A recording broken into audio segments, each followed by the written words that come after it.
Everything you need to know about the USMLE and the route to start residency in the US as an international medical graduate, all in one video. Hello friends, if you're new here, my name is Malke Asaad, an international medical graduate from Syria who matched into plastic surgery residency in the US. And in this video, I will go over the details of what you need to start residency in the US, starting with the USMLE exams such as Step 1, Step 2CK and Step 3, going over the ECFMG certification and the requirements for that. Then we'll talk about the application process, including the personal statement, the ERAS CV, the interviews. We'll also discuss research, US clinical experience, and finally we'll talk about ranking the programs and how the match algorithm works. Throughout this video, I'll take you step by step to navigate this process, and I will provide you with very helpful resources that can make this whole journey much easier for you. And now, let's get started.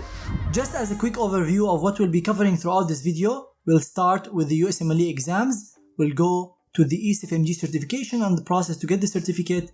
We'll talk about the application process and how to apply to the match, and then finally we'll end up with the match itself. Let's start with the USMLE exams, because generally these are the first thing that you have to do when you are planning to do residency in the US. And as you know, there are three main exams when applying to the match. The first one is the Step 1, the second one is the Step2CK, and the third one is the Step 3. There was an exam called Step2CK, and that was an exam that you have to be in the US to do, and it was encounters. You do it with people that act as patients and they assess your clinical skills. But with COVID, that exam got cancelled. So now we only have Step 1, Step 2CK and Step 3. And the good news is you don't need the Step 3 to apply to the match. So this exam is not required to apply to the match, while Step 1 and Step 2CK are required to apply to the match. We'll talk about each exam in detail, but just keep in mind, if you're planning to pursue residency in the US, you only need to worry about Step 1 and Step 2CK to be applying to the match and match into residency. And Step 3, you can do it afterwards. Another good news about Step 1 and Step 2CK is that you can do them from outside the US for both Step 1 and Step 2CK. So if you're planning to pursue residency in the US, you can do your Step 1 and Step 2CK and then come to the US. You don't have to do them in the US, and there is no advantage of doing them in the US. So it's not like if I do them in the US, people would consider me higher. No difference. The score is what matters, especially now for Step 2CK. Before we move on to talk about the details of each exam, I want to go over the registration process quickly, because this could be confusing for some. And in order to apply to the first exam, Step 1 or Step 2CK, you don't have to do them in a certain order. You have to receive the ECFMG certification. And this process involves this form 186, which is the certification of identification. And I will leave the link for the process and how where to start, the link that you should click on to start the process. Then you need to be notarized by a notary camp, so you can do it online. So you fill the form online. It asks you basic questions about yourself, your education. Then you get to this notary system where you get notarized over a camera, and then you have to pay the fee, which is currently $160 at the time of making this video. This fee changes, and I'll leave all the links also for the fees in the description below. So after you get your ECFMG number and get the ECFMG certification, which is different from the final certification that we'll talk about. This is in order to apply for the exam. You go through the exam registration process. So the fees for the exam vary again with time, but for now, the Step 1 is $985 and Step 2CK is also $985, but there is also international test delivery surcharge. So it depends on where you do it. They might charge you more, but the basic fee is going to be $985. So the first thing that you need to worry about when applying for the exam after you finish the ECFMG certification is the fees. So after you pay the fees, you pick your eligibility period. So if you're not familiar with the eligibility period idea, when you sign up for the USMLE Step 1 or the USMLE Step2CK, you choose 3 months as your eligibility period. What does that mean? So you don't choose a specific exam date. You would say, I want to do my exam between April, May, or June. So you don't choose an exam date, you choose a period, eligibility period, and it's 3 months now. So you say, I'm going to do my exam between April and June, beginning of April and end of June. or you say between March and May. After you pick your eligibility period, which is a 3 month based again on the time that you want to do your exam in, you go through the school verification, which means the ECFMG or the USMLE, they want to make sure that you are a medical student in a verified school. And this process can be online or it could be in paper. Some schools participate in the online system, so that makes it easier. You can just be verified online, or you send a paper by mail to the ECFMG to make this school verification system. After you are verified, you go to pick your actual exam date. And remember, this process about the ECFMG certification and the school verification only applies to the first exam you do. So if you choose to do step 1 first, you go through this process and you get verified and you register for the exam, and for the next exam you don't have to go through this process again. You just pay the fees and choose your eligibility period, and then go to the Prometric center or the Prometric website and pick which center you want to do it at and see their availability. And I'll also leave the links for the Prometric and the process in the description below. This is the summary on how to register for the first USMLE exam. But if you want to know the details of how to do that, different links, different pictures that can help you with this process, I have a detailed blog post on how to register for USMLE Step 1, or technically the first USMLE exams you do. And again, I'll leave the link for that in the description below. Now let's talk about the Step 1, which is the first of the USMLE exam series. Being Step 1 doesn't mean you have to do it the first exam, but generally people recommend doing the Step 1 before the Step2CK. The Step 1 exam is an MCQ question exam, which means you don't write essays like in some schools they ask you to write an essay about heart failure, dementia treatment. Here you answer multiple choice questions.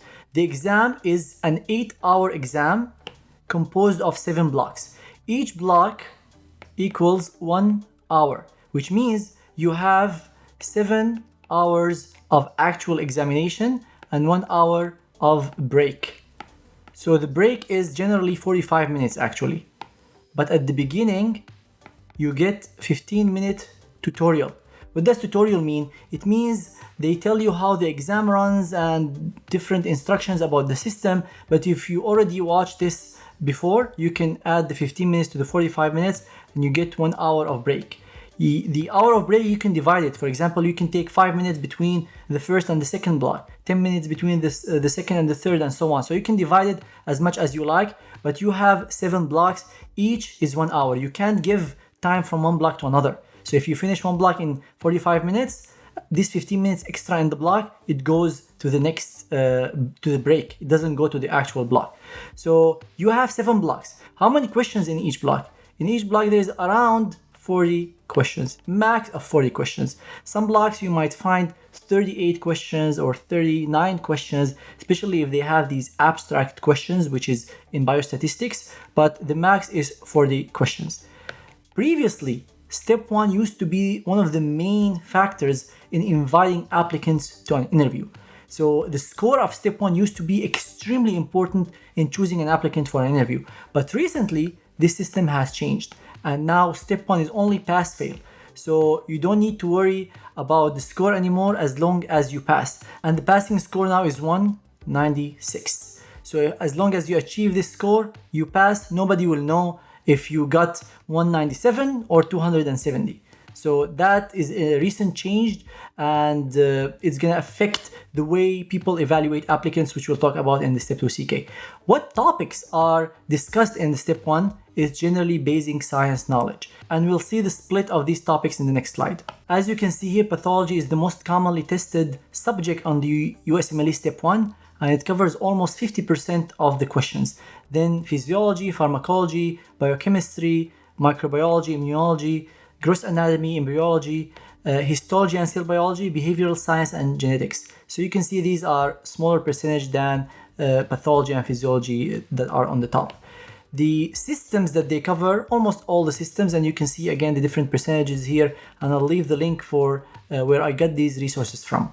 Important topic to talk about whenever we discuss Step 1 or Step2CK is the resources, because it's not like your school exam where the teacher recommends specific resources that you prepare from. Step 1, the USMLE doesn't give you recommendations on what to study. But based on my experience and people who scored really well on the exam, UWorld, which is a question bank, and First Aid, which is a review book, are the best study resources. However, these resources are mainly helpful for those who have basic knowledge of the subjects covered in step 1. If you don't have any knowledge or if you're just starting, you might consider studying books or other resources. But especially now with step 1 becoming pass-fail, I'll highly recommend focusing on these two rather than getting lost between so many resources, especially again because the exam is pass-fail.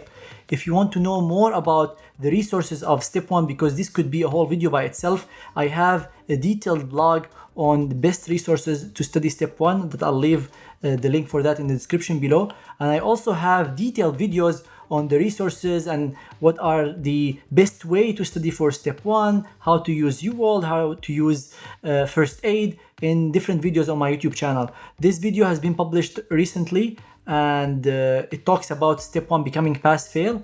This video here covers my experience getting 271 on my step 1. But again, the score is not going to be scored anymore, but it's good to have an idea of the different resources I used and the different recommendations to best prepare for the exam. I have another video on how to study UWorld, which is very tricky. UWorld is one of the best resources for studying for step 1 or step 2 CK. So mastering how to study UWorld is key in getting a good score or passing easily, because you don't want to waste your time spending so much time on UWorld while you're not actually studying it right. Also, if you want to learn about the biostatistics tested on step 1 or step 2 CK or step 3, I have a detailed course on how to study biostatistics for this exam specifically, with detailed explanation from my research experience that I got over 100 publications, and many of these projects I did the statistics myself. So check out this course, it's 100% refundable. So if you don't like it, we'll give you your money back. Check it out, and I'll leave the link for that in the description below. Also, if you need some tips on how to prepare for exams in general, not only step 1, like study techniques, how to review, how to make notes, I have the detailed course on how to study for exams. And again, I'll leave the link for that in the description below, and it's 100% refundable if you're not satisfied. Now let's move on to talk about the second part of this series, which is the step 2 CK. Similar to step 1, this is an MCQ, so you don't have to write essays, it's multiple choice questions. And this exam is 1 hour longer compared to step 1 because there is one extra block. So in step 1, it's 7 blocks, here is 8 blocks of questions. So you have 8 hours for the full amount of the blocks, and you have 1 hour of break, and you can use the break as much as you like, similar to step 1. Each block is similar to step 1, around 40 questions. Some blocks might have 39 or 38, but generally it's around 40 questions. The big difference now between step 1 and step 2 CK is that this exam is scored.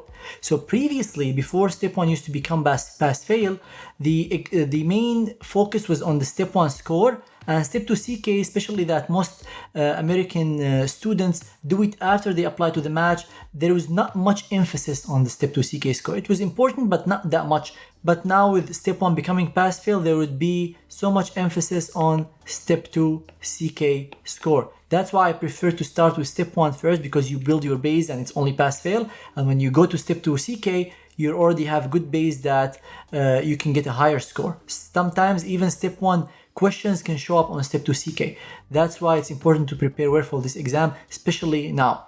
The main difference between the step 1 and step 2 CK is the materials that are covered. So for step 2 CK, it mainly tests the clinical knowledge. And this is different from the basic science knowledge that is covered for step 1. So if we look quickly at the percentages and the different topics that are covered, you see that almost 50 to 60% of the questions are internal medicine, with its different subcategories: cardiology, GI, nephrology, pulmonology, all the different categories. 25 to 30% is surgery, and then you have pediatrics, OBGYN, and psychiatry. Resources are another important topic when we discuss step 2 CK, and in my opinion, especially for step 2 CK, UWorld is the most important preparation material for step 2 CK. Why? Because it's a question bank, and the step 2 CK differs from step 1 because most of the things are management or diagnosis or next step of what you want to do. which is different than the facts of step 1. The name of the bacteria will not change. The enzyme that is affected by a certain medication will not change. So step 1 is more facts. That's why the facts don't change over time, unlike clinical medicine where every day there is a new trial, new way of managing something. That's why question banks are a better way to prepare for STEP2CK. There are a bunch of books and other resources that you can prepare from, but in my opinion, UWorld is the most important one. First aid is not as important here for STEP2CK as for step 1.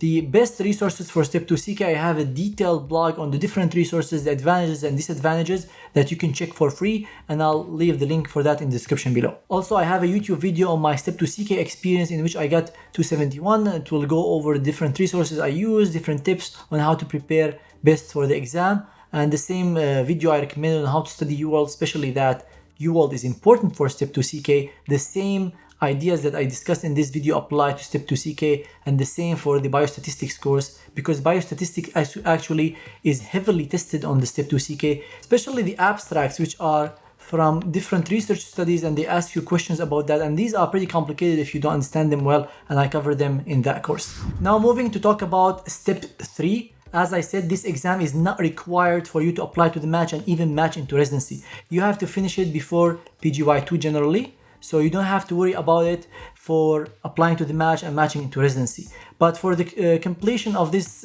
information I'll provide here, I'm going to talk about this exam briefly. This exam is a little bit different from step 1 and STEP2CK because it has MCQs, but it also has something called CCS cases.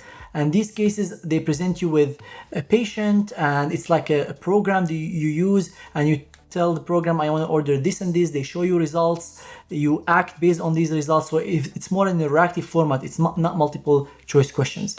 This exam is 2 days. The first day you have 6 blocks. The second day you have six blocks and 13 CCS cases. This exam is also scored similar to STEP2CK. However, it's not very important, especially because it's not needed to the match. So the score of step 3 doesn't play a huge role like step 1 previously and STEP2CK now. But some applicants use it as a way to say, although I didn't score well on step 1 or STEP2CK, I'm scoring well on step 3. So some applicants might take it before the match to show that they have good clinical knowledge, good test-taking skills when they apply to the match if they didn't score well on step 1 and STEP2CK. But the score generally isn't very important. This exam tests mainly clinical knowledge. The resources for step 3, I highly recommend focusing on UWorld and the CCS course I made, which will explain to you on the platform how to handle these cases. And UWorld itself has around 1500 questions, MCQs, and they have multiple CCS cases that you can practice with. So the combination of the course, which is the interactive version, it shows you how the cases are done with the different cases that are available on UWorld, I think would be more than enough to pass step 3. I have a detailed blog on the different materials that you can use for studying for step 3, and you can check that out for free, and I'll leave the link for that in the description below. I also have 2 YouTube videos that are available for free on how to solve the CCS cases. One of them is using the UWorld platform, and as I said, I have a detailed course on how to solve the CCS cases of the step 3 exam, which has more cases. Now that we finished discussing the different USMLE exams, let's talk about the ECFMG certification, which is required for international medical graduates to start residency in the US. However, it's not required to apply to the match. So if you want to apply to the match, you can still apply without the ECFMG certificate. However, it's highly recommended you apply with the certificate. The reason is some programs might filter international graduates based on whether they have the ECFMG certification or not. So although it's not required to apply, it's highly recommended. So when a program filters who has a certificate and who doesn't, you don't go out from the program based on that filter. So what are the criteria to be ECFMG certified? The first one is finishing the step 1 and STEP2CK. So we already covered that. So you need to pass the step 1 and STEP2CK to be eligible for the ECFMG certificate. The other thing they added recently is the OET exam, which is a medical English language test. So previously, the step 2 CS used to be the way to assess your communication skills, your clinical knowledge, your interactions with patients. But now that this exam is cancelled, they added the OET exam, which again tests your language and mainly your medical language. Also, to get the ECFMG certificate, you have to have your medical degree. So you can't be a medical student and get the ECFMG certificate. So you have to have a medical degree to get the final ECFMG certificate, and you have to apply through one of the pathways that I'll talk about now. So previously there was no pathways because Step 2 CS used to be the third criteria after Step 1 and Step 2 CK. But now that the Step 2 CS is out, they added the pathways and the OET exam. So what are these different pathways? I'm not gonna go into the details of these because this by itself could be a video, and I have actually a video about that, and I'll leave the link from the ECFMG website to learn more about the pathways. But I'm gonna go briefly over these pathways. The first pathway, pathway 1, if you are licensed to practice medicine in your country. So if you come from another country and you hold the license, not only a degree, but you have the license to practice, you satisfy one of the pathways and you are eligible to get the ECFMG certificate if you satisfy the other criteria I just talked about.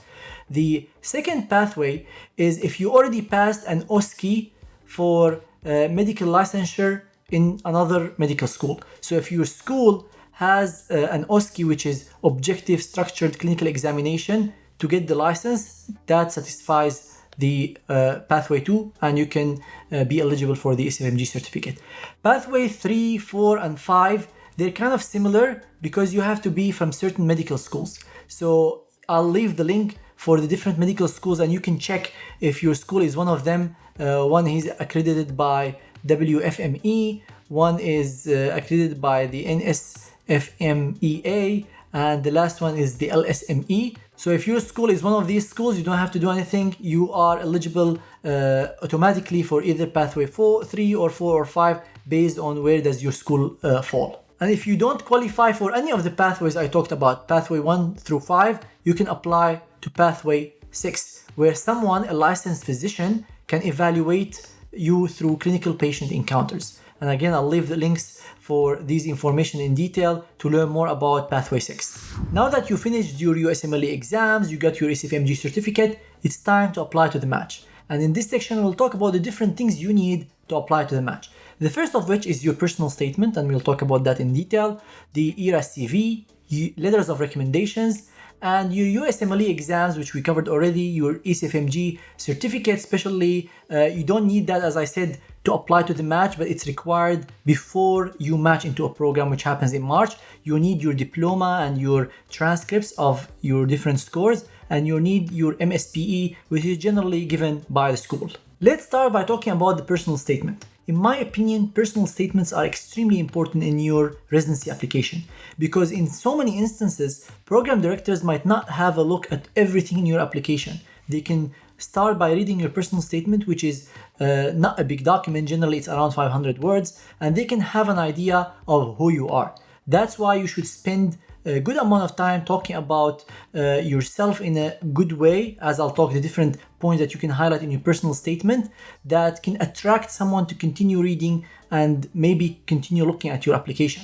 A very important part that you need to include in your personal statement is why are you interested in the specialty that you're applying to. So if you're applying to surgery, you have to talk about why are you interested in surgery. If you're interested in internal medicine, you have to talk about that. And don't be surprised that so many applicants I edit personal statements for, they miss that. They don't talk about their interest in the specialty, or they say generic things without actual experiences. They talk about their interest in medicine and like a story of a parent or a relative that had a heart attack or something, but they don't explain why are they committed to this specialty. Another important point that you need to include in your personal statement is why people should choose you over other applicants. There are so many applicants for each specialty, for each program. What makes you unique? So you have to be very careful in the way that you sell yourself that doesn't seem arrogant, but also to sell yourself. Experiences, I highly recommend you sell yourself. You talk about your interest in the specialty through experiences. Not internal medicine is nice and good, but through my internal medicine rotation at this hospital, I noticed 1, 2, 3, and this is what I liked about the specialty. So you're talking from your experiences rather than internal medicine as a third person. Also, red flags is very important to address red flags in your personal statement. Some people feel that, oh, I'm not gonna mention the bad things in my application. Actually, it's very important to address red flags. Some people have different opinions about this, but in my opinion, addressing red flags and mentioning why something is happened like this is important. because especially like a very low score or an attempt, it's very obvious. You're not gonna hide it. It's there on your CV. This is your chance to say why. And some people like to mention career goals in their personal statement. However, personal statement is a very huge topic that it's hard to cover in this video. That's why I have a detailed blog on how to write a good personal statement that is available for free, and I'll leave the link for that in the description below. And I also recently did a detailed blog with personal statement examples, so you can see how a good personal statement looks like in different specialties. So go ahead and check that out. They're both available for free on our blog, and I'll leave the link for that in the description below. We also have personal statement editing services. So if you start working on your personal statement and you feel that you need help or you need someone to look at it, edit it, definitely reach out to us, because we have helped many students, and you can definitely check out their reviews and their experiences from this year and prior years. And the editing that we provide is not only change few words here and there. We actually provide you with content advising of this is missing, you should have talked about this more.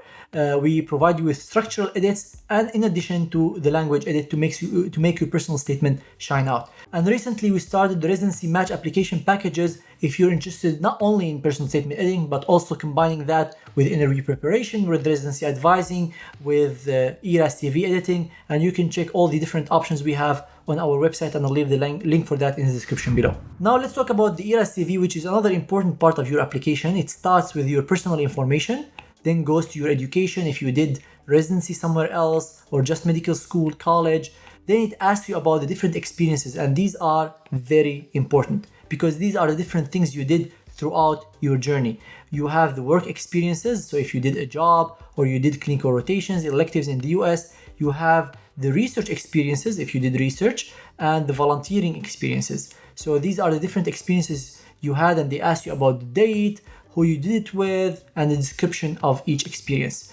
Then you have the publications, presentations. So if you published anything from your research, if you present anything, you can mention that in those sections. And finally, the applying.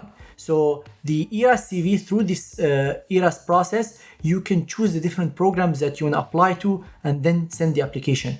Just keep in mind, with each program you apply to, there is an additional fee. So it's not free to apply to all programs. So the first 10 programs, it's a set price, then it becomes a little bit more expensive, then a little bit more expensive. So each program you apply to, you pay an extra fee.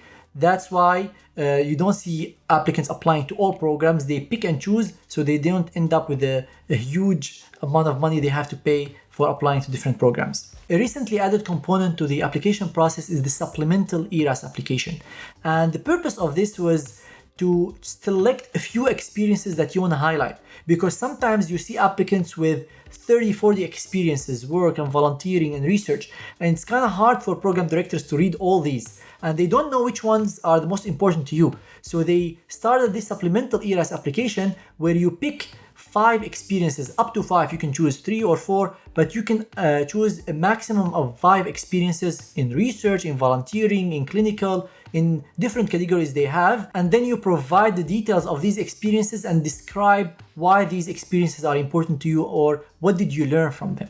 And then they ask you another question, which is talk about a very impactful experience or a challenge or hardship you underwent throughout your journey. So this is to show how you are unique or what kind of challenges you had to overcome in order to reach here. Then they ask you a question about geographic preference. So they ask you if you prefer to stay in the south, northeast. They have different regions, and you can say, I don't have a geographic preference. So this is a question. And another question is signaling. So they ask you to signal certain programs, and there is a maximum for each specialty. So the orthopedic surgery limit is higher than dermatology. And the purpose of this is if you have only 5 signals in your hand and a program receives a signal from you, they know that this person is really interested in our program. We are 1 out of 5 he signaled or she signaled. So in that case, this gives the program a hint that you are very interested in the program.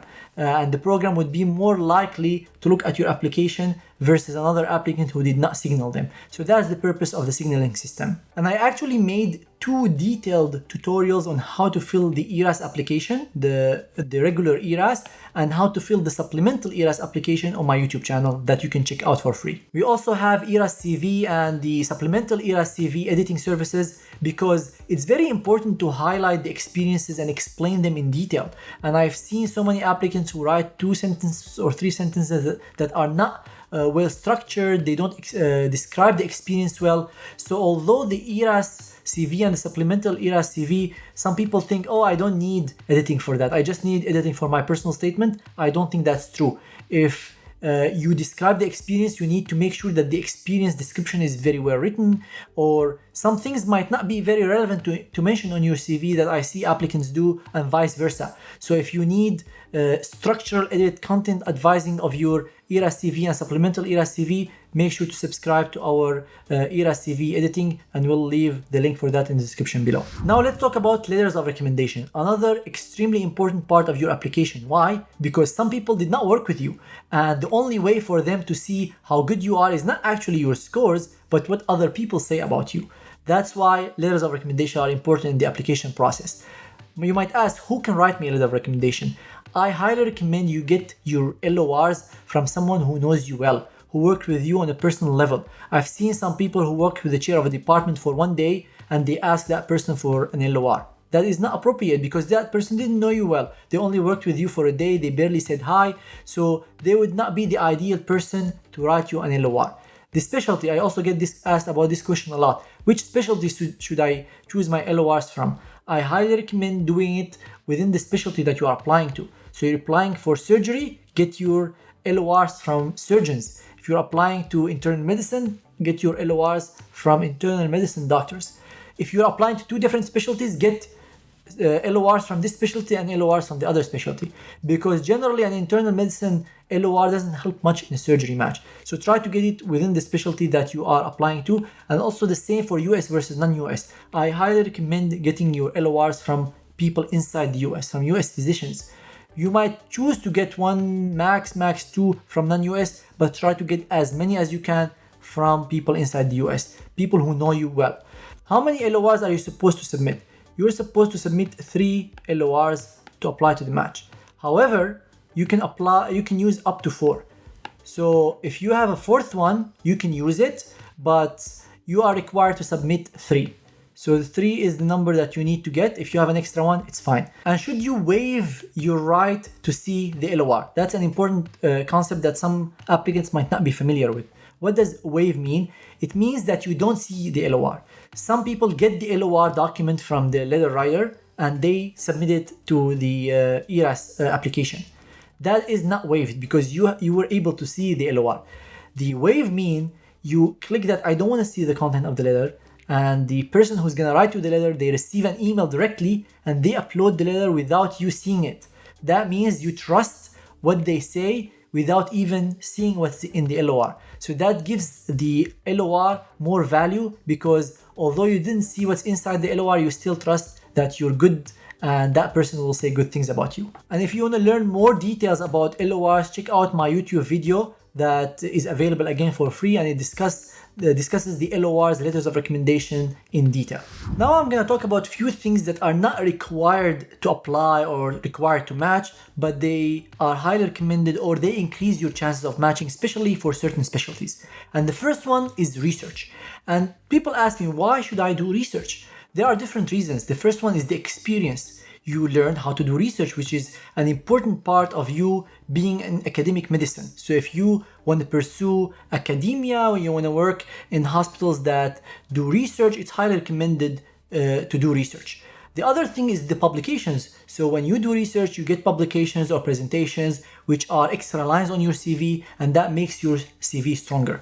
And the most important thing, however, in my opinion, when it comes to research is actually the connections. And that's why I bolded connections, because they are extremely important in getting a spot.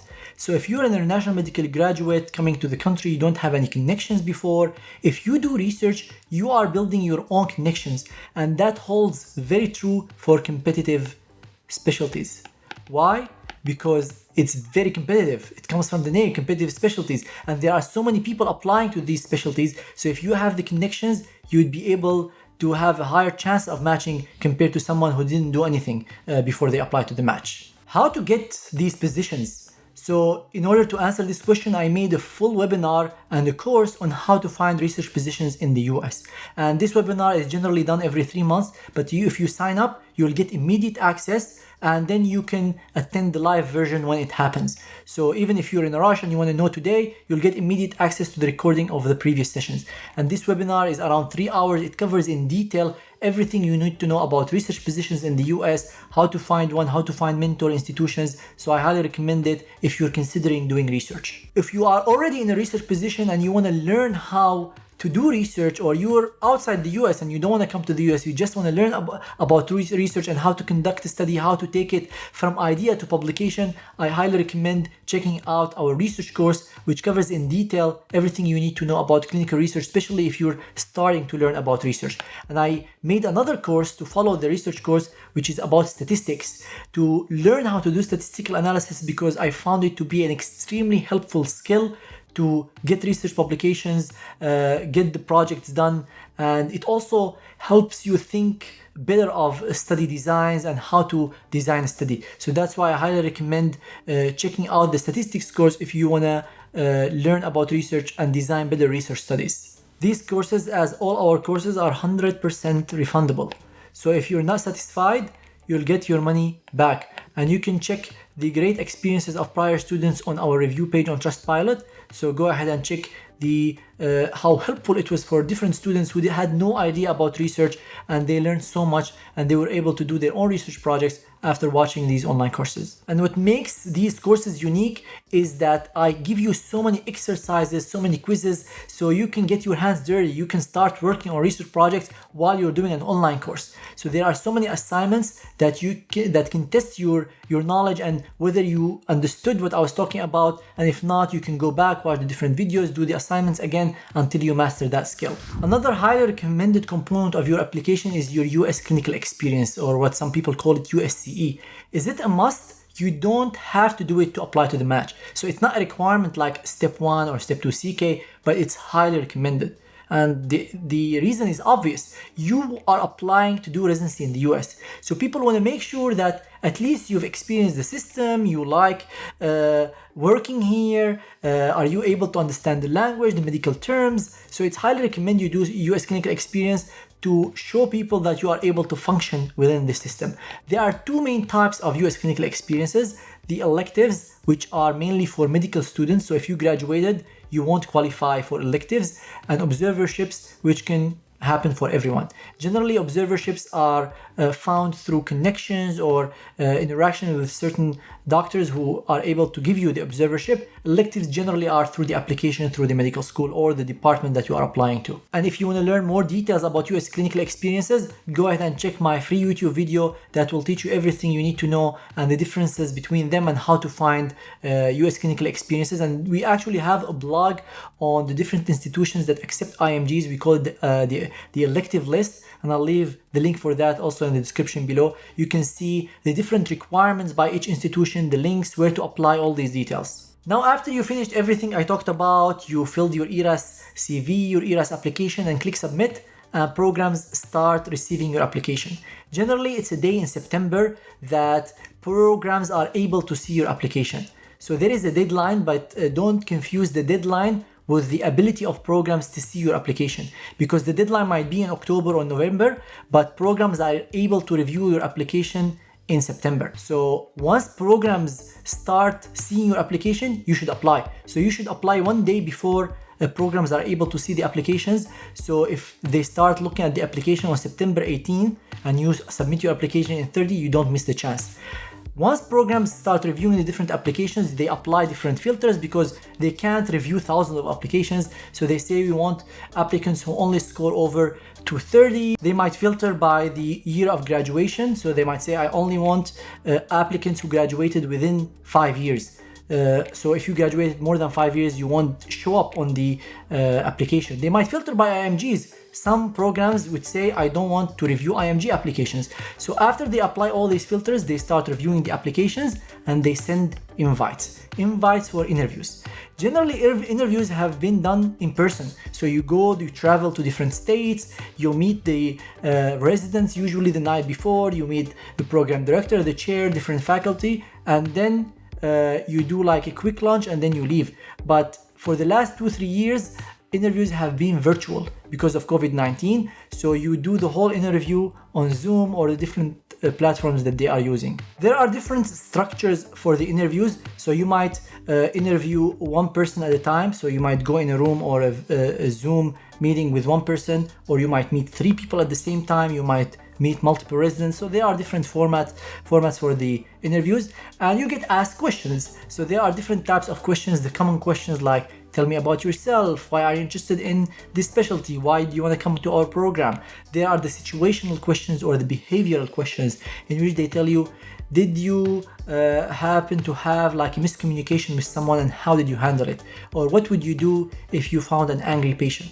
And there are some of these weird questions that you cannot prepare for, like what cell would you identify yourself with? Or what is the weirdest food that you've ever had? Just to see how you'd answer on the spot. And I actually made a detailed video on how to prepare for residency interviews. It's a full tutorial, almost an hour. So go ahead and check that out on my YouTube channel. It's available for free. And I also have 2 blogs on residency interviews. The first is how to answer residency interview questions. So it's a guide on what is the best approach to different questions. And the second is over 200 residency interview questions. So this blog should cover almost 90% of the questions that you might encounter on your residency interview. So if you go and prepare from this blog, prepare answers to the different questions, it's very unlikely that you'll see something outside of this. And even if you get a question outside these 200 questions, with the materials that you prepared for these 200, you'll be able to reuse some answers from this question to that question. As we help residency applicants with the personal statement, with the CV, we also help you with your interview preparation.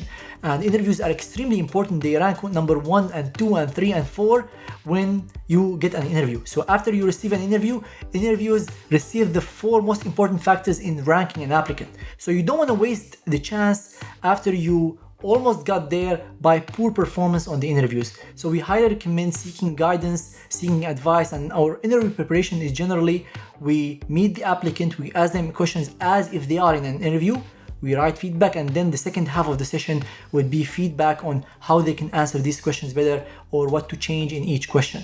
And we have multiple packages, 1 hour, 3 hour, 5 hours, depending on your need. Or if you want to combine the interview preparation packages with the personal statement CV, we have that through our residency match application packages, and you can check the details of what is included in each package in the description below. Now, after you interviewed at different programs, hopefully you received so many interviews, and now you have to rank the programs, because if you received 5 or 10 interviews, which program are you going to go to? You have to decide first which program is your first preference, which program is your second preference, third preference, and so on. So this is the process of ranking. So ranking, you need to pick which program comes first and rank them in the order that you want them. And then the match algorithm works. So how does the match algorithm works? There is a detailed video from the NRMP that explains that in detail, and I highly recommend watching that if you want to learn more about the matching process. But generally, the matching process, it favors the applicant. So if you want to go to program A and program A wants you, you would go to program A. Even if program B also wants you and C wants you. If you wanted program A but program A, you were not high on their list, they would ask program B, do you want this applicant? Through of course the algorithm, and you would go to B if they wanted you. Otherwise you would go to C and D, and also the other applicants' preferences play a role. So that's why I highly recommend watching this video. Now, after you rank the different programs, you have to submit your rank list, and generally the deadline to submit your rank list is late February to early March. This year it's gonna be March 1st. So by March 1st, you have to submit your rank list. If you didn't submit your rank list, you won't match. So be careful to submit your rank list at the right time. After you submit your rank list, the match week starts. Generally, the match week is the 2nd or the 3rd week of March. but it changes every year. So you can check the match calendar on the NRMP website. The match week starts on Monday and ends on Friday. There's a very interesting way in how the system works, is that on Monday, you get to know whether you matched or not. So you don't know where. You know whether you matched or not. But on Friday, you know where. And by where, I mean which program. Because if you're applying to different specialties or even one specialty, you might have interviewed at 10 programs and you want to know where you will be spending the next 2, 3, 10 years of your life. So on Monday, they tell you, okay, you matched. If you're applying to multiple specialties, you might not know which specialty. On Friday, you get to know where. And the reason for that is the SOAP, because some applicants might not match through the match process, and also some programs might not fill all the spots they have. So let's say a program has 10 spots and they only got 9 people to come to the program. There is 1 empty spot. So the SOAP is the last chance to match these empty spots with the applicants who did not match. That's why the SOAP is there, and it starts on Tuesday generally until Thursday. You interview with different programs, and then on Friday everyone knows where they matched. So this is the idea of the match week and the SOAP. And then you take the month of April, May, and mid-June, approximately half of June, to prepare yourself for residency or finish medical school if you're in the US. Some people go on vacation, and you generally start your residency either July 1st or the last week of June. Congratulations if you made it thus far. You went through the whole USMLE examinations, the ECFMG certification, the application process, interviews, and the match week. And I actually summarized all these resources we have from blogs, YouTube videos, Instagram posts on a free course I have available. It's called the USMLE Journey course that is divided in different topics, and I have the different materials for each topic in that course, and it's available for free, and I'll leave the link for that in the description below. If you find any value in this video, go ahead and hit the like button, subscribe to the channel, and hit the bell sign so you get notified whenever I post future videos on my YouTube channel. As you can see, the USMLE journey is difficult. It's not impossible, but it's difficult. It requires hard work, it requires determination, it requires guidance. So if you need any guidance throughout any step of this process, don't hesitate to reach out to us at thematchguy.com. If you have any questions about this video or anything about the USMLE journey, drop them in the comments below, or feel free to reach out to me on Instagram or Twitter at Malke Asaad, my Facebook page Malke Asaad MD, or our email info@thematchguy.com. Thank you everyone so much for watching, and always remember, we are here for you.